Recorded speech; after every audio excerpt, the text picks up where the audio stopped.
I want to start off by saying that we might live in a particular moment but to get to this moment, there have been many events that have happened and occurred that have continued to influence us to this day. So, passed out earlier, and as I'm sure some of you have, are two documents: the issue of divestment at Hamilton College, and also a New York Law Reporter article as well. So you're talking about these current issues of equity and racism at Hamilton and white supremacy. That did not suddenly start happening now.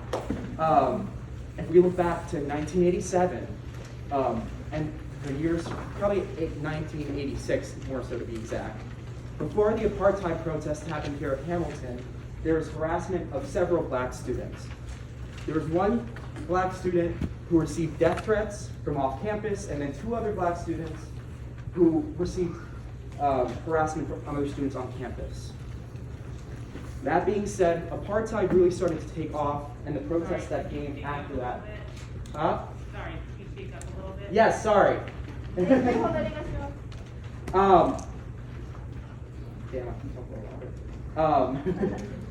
So what I was originally saying was that this is right before the Apartheid protests really start taking off. So we often see in historical moments with protests like this, that there are events that spark a boom that lead to protests and hear-ins and sit-ins similar to what this is. This is not the first one, and it certainly won't be the last.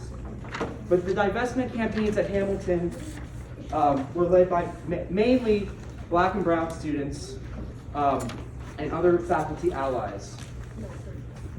They led sit-ins, they created shanty towns, they occupied Buttrick, where now President Whitman works.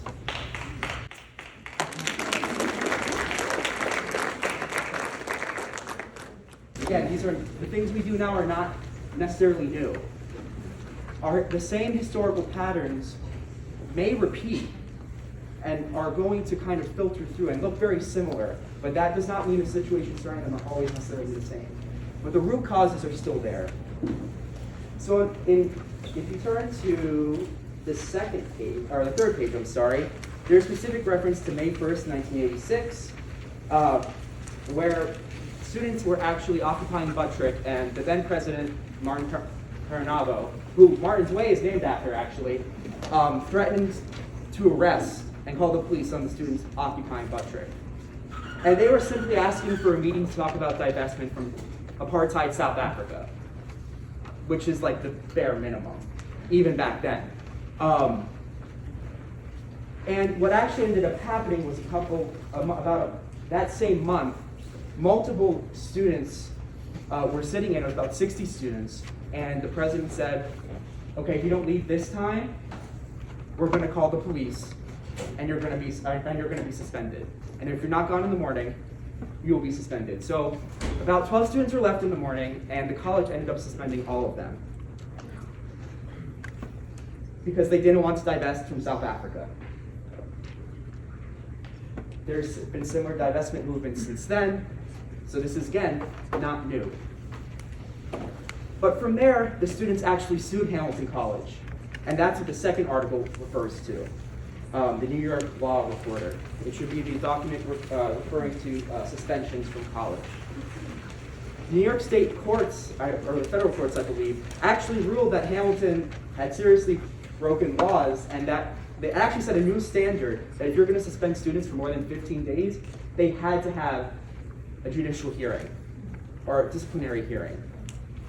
That also being said, the students, rightfully so, talked about how they are targeted for being black and brown and for supporting black and brown causes as well, not only in the US and in Hamilton, but internationally. And we see many of the same trends today. Hamilton did not suddenly become a place that was toxic and pushing out faculty of color. It has always been this way. To start to talk about change, we have to first take a step back and look at everything that's happened. These issues and the root issues and the root problems are still the same here. And we need to address those. And that, as much as it sucks, or fucking sucks, takes fucking years, takes decades. So right now, even though everyone in this room, we were only here for 4 years, we can start having this discussion and start making the change that we need to do to make Hamilton a better place for all students and faculty and staff of color. And I know that today we'll continue the work that was started at Divestment, and after we leave, there will be others that continue this work as well. So thank you for joining.